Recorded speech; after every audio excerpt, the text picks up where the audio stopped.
नमस्कार दोस्तों, हम सुन रहे हैं लीला पुरुषोत्तम भगवान श्री कृष्ण की कथा। आज की कथा का शीर्षक है नंद तथा वसुदेव की भेंट।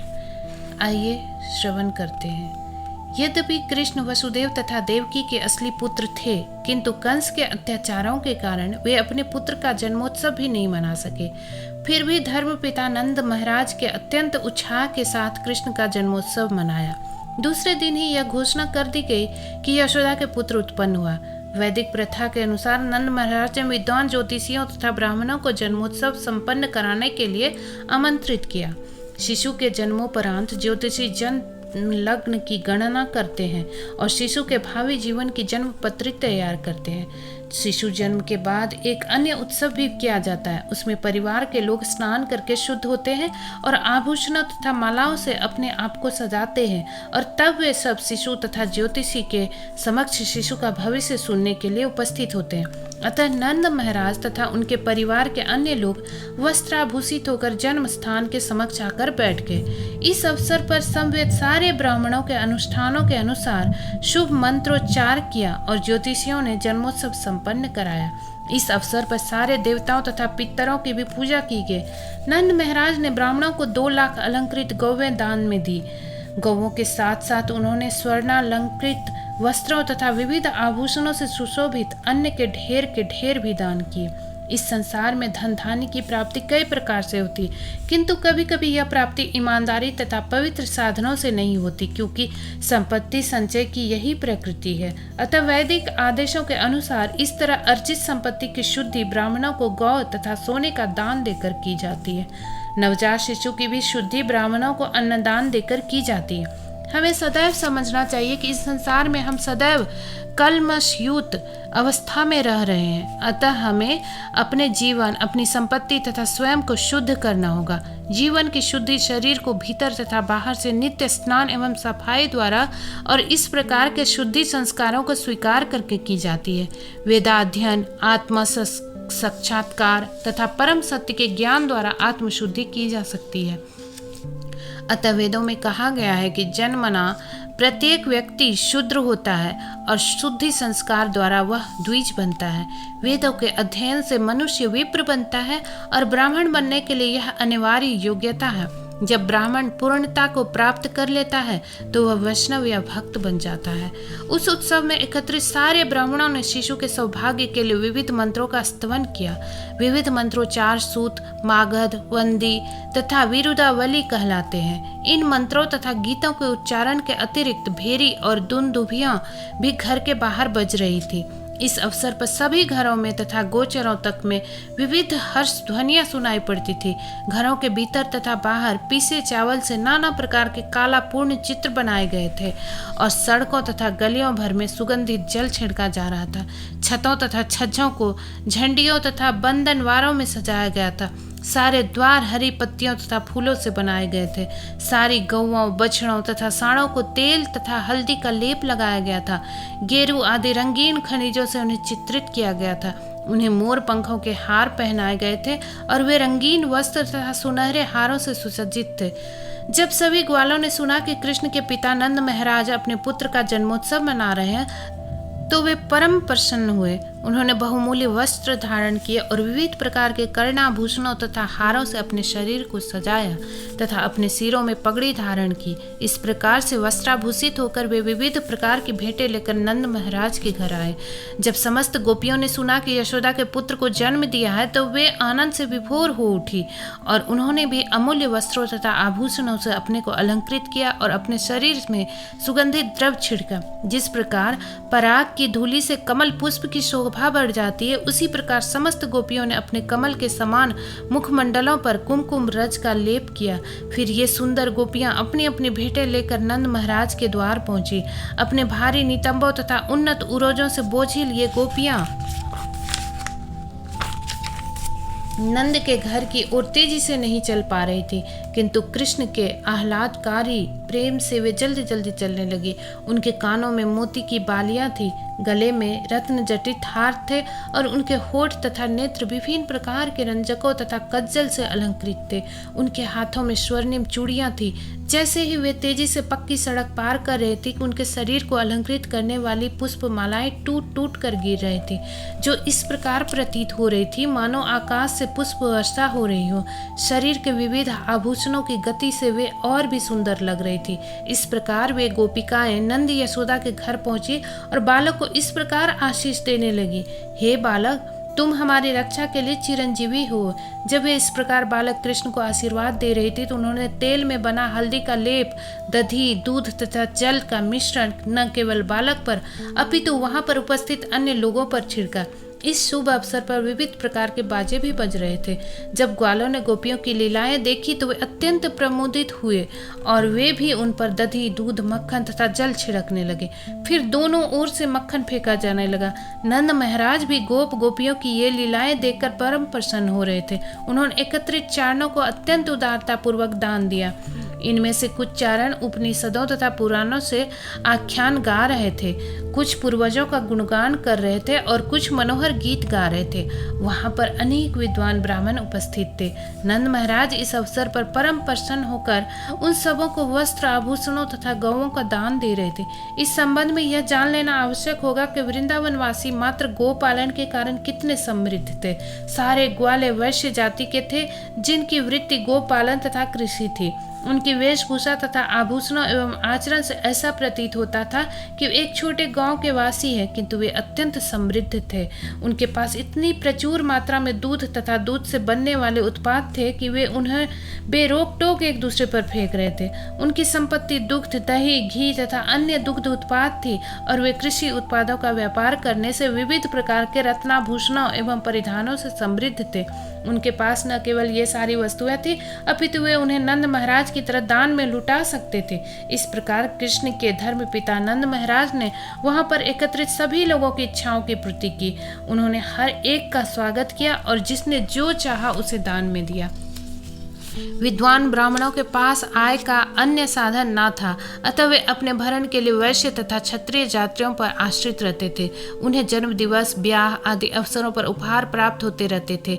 इस अवसर पर जबकि नंद महाराज भगवान विष्णु की पूजा कर रहे थे और लोगों की इच्छाएं पूरी करने के प्रयास में लगे थे, तो उनकी एकमात्र अभिलाषा यही थी कि नवजात शिशु कृष्ण प्रसन्न रहे।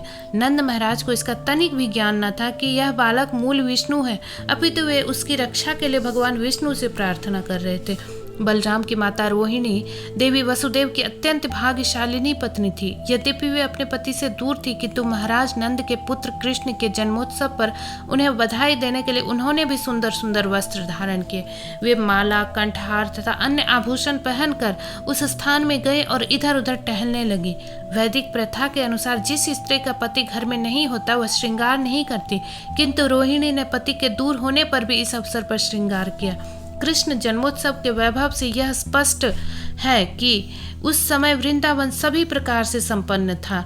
चूंकि भगवान श्री कृष्ण ने राजा नंद तथा माता यशोदा के घर में जन्म लिया, यह लक्ष्मी देवी को वृंदावन में अपना ऐश्वर्य प्रकट करना ही पड़ा। ऐसा प्रतीत हो रहा था मानो वृंदावन पहले से लक्ष्मी देवी की क्रीड़ा स्थली बन चुका हो। जन्मोत्सव के बाद नंद महाराज ने कंस सरकार का वार्षिक कर चुकता करने के उद्देश्य से मथुरा जाने का निश्चय किया।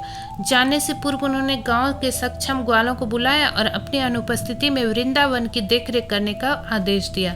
जब नंद महाराज मथुरा आए तो वसुदेव को समाचार मिला और वे अपने मित्र को बधाई देने के लिए परम उत्सुक हुए। वे तुरंत उस स्थान में गए जहां नंद महाराज ठहरे थे। जब वसुदेव ने नंद को देखा तो उन्हें लगा मानो नया जीवन दान मिला हो। नंद भी भाव विभोर होकर खड़े हो गए और उन्होंने वसुदेव का आलिंगन किया। वसुदेव का स्वागत करके उन्हें सुंदर आसन पर बिठाया गया। उस समय वसुदेव अपने उन दोनों पुत्रों के लिए उत्सुक थे जिन्हें नंद की जानकारी के बिना उनके संरक्षण में रखा गया था। वसुदेव ने अत्यंत चिंता पूर्वक उनके विषय में पूछताछ की। कृष्ण और बलराम दोनों ही वसुदेव के पुत्र थे। बलराम को वसुदेव की ही पत्नी रोहिणी के गर्भ में स्थानांतरित किया गया था, किंतु रोहिणी नंद महाराज के संरक्षण में थी। कृष्ण साक्षात यशोदा को उनके पुत्र के बदले में ले जाकर सौंपे गए थे। नंद महाराज जानते थे कि बलराम वसुदेव के पुत्र हैं, किंतु उन्हें यह ज्ञात न था कि कृष्ण भी वसुदेव के ही पुत्र हैं। वसुदेव को पता था ही, अतः उन्होंने कृष्ण तथा बलराम दोनों की ही कुशल क्षेम पूछी। फिर वसुदेव ने नंद को संबोधित करते हुए कहा, बंधुवर, इस वृद्धावस्था में आपकी परम इच्छा थी कि पुत्र उत्पन्न हो, किंतु आपके कोई पुत्र उत्पन्न न हुआ। अब भगवान की कृपा से आपको सुंदर पुत्र की प्राप्ति हुई है। मेरे विचार से यह आपके लिए अत्यंत शुभ घटना है। हे मित्र, मुझे तो कंस ने बंदी बना लिया था और अब मैं रिहा कर दिया गया हूँ, अतः मेरे लिए यह नया जन्म है। मुझे आशा न थी कि आपके दर्शन कर सकूंगा, किंतु ईश्वर की कृपा से आपको देख रहा हूँ। फिर वसुदेव ने कृष्ण के संबंध में अपनी चिंता व्यक्त की। कृष्ण को गुप्त रूप से माता यशोदा के पास भेजा गया था और अब उनके जन्मोत्सव को धूमधाम से मनाने के बाद नंद मथुरा आए थे। अतः वसुदेव अत्यंत प्रसन्न हुए और बोले, यह मेरा नया जन्म है। उन्होंने कभी यह आशा नहीं की थी कि कृष्ण जीवित रह पाएंगे, क्योंकि कंस ने उनके अन्य पुत्रों का वध कर दिया था। वसुदेव कहते रहे, प्रिय मित्र, हम दोनों का एक साथ रह पाना कठिन है। यद्यपि हमारे कुटुंब तथा कुटुंबी, पुत्र तथा पुत्रियां हैं, किंतु प्रकृति के नियम स्वरूप हम एक दूसरे से पृथक रहते हैं। इसका कारण यह है कि प्रत्येक जीवात्मा विभिन्न कर्मों के फलस्वरूप इस पृथ्वी पर जन्म लेता है और यद्यपि वे सब एक स्थान पर एकत्र होते हैं, किंतु दीर्घ काल तक इसी तरह रहना निश्चित नहीं है। हर एक को अपने कर्मों के अनुसार पृथक पृथक ढंग से कार्य करना होता है और इस प्रकार विलग हो जाना पड़ता है। उदाहरणार्थ, सागर की लहरों पर अनेक वृक्ष तथा लताएं तैरती रहती है। कभी वे पास पास रहते हैं तो कभी सदा के लिए बिछुड़ जाते हैं। एक पौधा इधर जाता है तो दूसरा उधर। इसी प्रकार जब हम साथ साथ रहते हैं तो हमारी पारिवारिक सभा अत्यंत सुंदर लगती, किंतु काल की तरंगों के फलस्वरूप कुछ समय बाद हम विलग हो जाते हैं। वसुदेव के कहने का तात्पर्य यह है कि यद्यपि देवकी को गर्भ में से उन्हें 8 पुत्र प्राप्त हुए, किंतु दुर्भाग्यवश वे सभी जाते रहे, यहाँ तक कि वे अपने एक पुत्र कृष्ण को भी अपने पास नहीं रख सके। उन्होंने कहा, कृपया मुझे वृंदावन की कुशल क्षेम बताएं। आपके पास इतने सारे पशु हैं, वे सभी प्रसन्न तो हैं? उन्हें पर्याप्त घास तथा पानी मिल तो रहा है? मुझे यह भी बताएं कि इस समय आप जहाँ जा रहे हैं वह स्थान उपद्रव से मुक्त तथा शांत तो है? वसुदेव ने कृष्ण की कुशलता जानने के उद्देश्य से ही इतने सारे प्रश्न किए थे। उन्हें ज्ञात था कि कंस तथा उसके अनुयायी नाना प्रकार के असुरों को भेज भेज कर कृष्ण का वध करने का प्रयत्न कर रहे हैं। वे सब पहले ही यह निर्णय ले चुके थे कि कृष्ण जन्म के बाद 10 दिनों के भीतर उत्पन्न सारे बालकों का वध कर दिया जाए। चूंकि वसुदेव कृष्ण के विषय में अत्यधिक चिंतित थे, इसलिए उन्होंने उनके निवास स्थान की सुरक्षा के विषय में पूछा। उन्होंने बलराम तथा उनकी माता रोहिणी का भी समाचार पूछा, जिन्हें नंद महाराज को सौंप दिया गया था। वसुदेव ने नंद महाराज को यह भी स्मरण दिलाया कि बलराम अपने असली पिता को नहीं जानता, वह आपको ही अपना पिता जानता है और अब आपके पास दूसरा पुत्र कृष्ण भी हो गया है। मेरे विचार से आप इन दोनों की ठीक से देखभाल कर रहे होंगे। यह भी महत्वपूर्ण बात है कि वसुदेव ने नंद महाराज के गोधन की कुशल क्षेम पूछी। पशुओं की और विशेष रूप से गायों की रक्षा अपनी संतान की ही भांति की जाती थी। वसुदेव क्षत्रिय थे और नंद महाराज वैश्य थे। क्षत्रिय का धर्म है कि वह प्रजा की रक्षा करे और वैश्य का धर्म है कि गाय को सुरक्षा प्रदान करे। गाय उतनी ही महत्वपूर्ण है जितनी कि प्रजा। जिस प्रकार से प्रजा को सभी प्रकार की सुरक्षा प्रदान की जाती है, उसी तरह गौओं की भी की जानी चाहिए। वसुदेव कहते रहे कि धर्म पालन, आर्थिक विकास तथा इंद्रिय तुष्टि के कारण परिजनों, राष्ट्रों तथा संपूर्ण मानवता के सहयोग पर निर्भर करते हैं।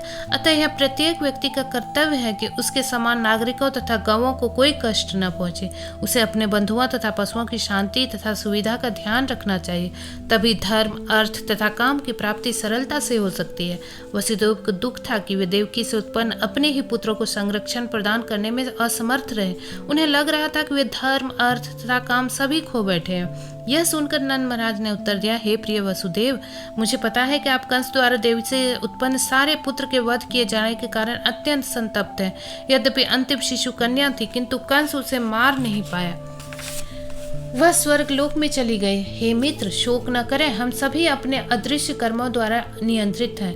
प्रत्येक व्यक्ति अपने पूर्व कर्मों के वश में है और जो कर्म तथा फल के दर्शन से परिचित है वही ज्ञानी मनुष्य है। ऐसा मनुष्य सुख या दुख से शोकाकुल नहीं होता तब वसुदेव ने उत्तर दिया, प्रिय नंद, यदि आप सरकारी कर का भुगतान कर चुके हो तो शीघ्र ही अपने स्थान को लौट जाएं, क्योंकि मेरे विचार से गोकुल में उत्पात हो सकता है। नंद महाराज तथा वसुदेव में इस मैत्रीपूर्ण वार्ता के बाद वसुदेव अपने घर चले आए। कर चुकाने के बाद नंद महाराज तथा उनके साथ आया ग्वाल वृंद भी लौट गए। इस प्रकार लीला पुरुषोत्तम भगवान श्री कृष्ण के अंतर्गत नंद तथा वसुदेव की भेंट शीर्षक 5 अध्याय का भक्ति वेदांत तात्पर्य पूर्ण हुआ।